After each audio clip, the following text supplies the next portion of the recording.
Hey everyone, and welcome to today's Explainer. I am so thrilled to have you here with us. We're going to kick things off today by painting a picture of a scenario that I think is, well, highly relatable for absolutely everyone tuning in.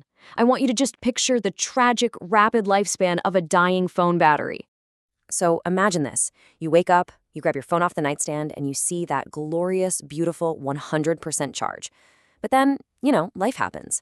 You play a few games on your commute, maybe watch a couple of videos, scroll through your feeds, and suddenly, by the time lunch rolls around, you look down and yikes, that battery indicator is hovering at near zero. That sinking feeling of watching a totally full supply completely vanish, that establishes the exact core problem we are investigating today. Okay, let's dive right into this. Section 1. Meet the word. Deplete. Our target word today is absolutely crucial. Deplete.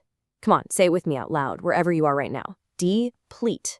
Notice the emphasis on those two syllables, kind of rhyming that second half with fleet. So it's a transitive verb, which means it's an action word. It's something that happens to an object. The core meaning here is to lessen something drastically, to use it up, or to just completely drain a supply until there's barely anything left.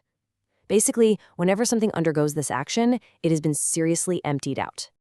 All right, moving right along to Section 2, digging into Latin roots.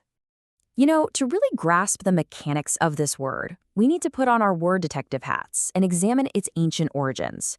What's super interesting here is how perfectly the Latin breaks down for us. The Latin prefix de signifies moving away from or acting in reverse.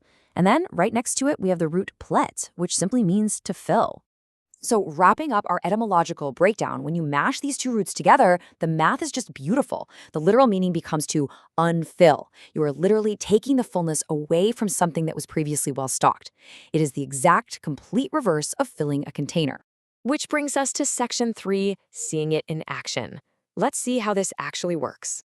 This verb operates across some entirely different real-world scenarios. First off, an epidemic can drastically drain a region's supply of medicine, using it up precisely when it is needed the absolute most. Second, on a way more personal level, a long, grueling hike will unquestionably drain your physical energy, not to mention your water bottle, right? And finally, looking at a global environmental scale, overfishing drastically reduces the ocean's once huge schools of cod.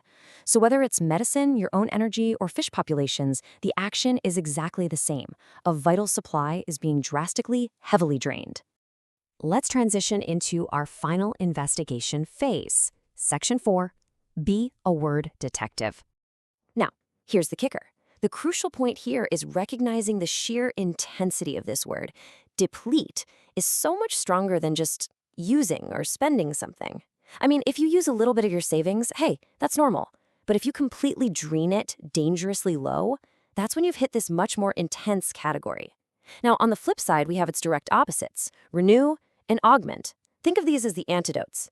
They mean to actively refill or add back to a supply that's been drained. I want to leave you with a final thought today and really challenge you to put this into practice right away. What gets depleted in your day? Is it your phone battery? Is it that secret stash of afternoon snacks? Or maybe it's just your energy and patience by the time 5 o'clock rolls around. Take a quick moment, pick your drained supply, and try using the word in a sentence about your own daily life. Thank you so much for joining me for this explainer. Keep being curious, keep being awesome word detectives, and I will see you next time.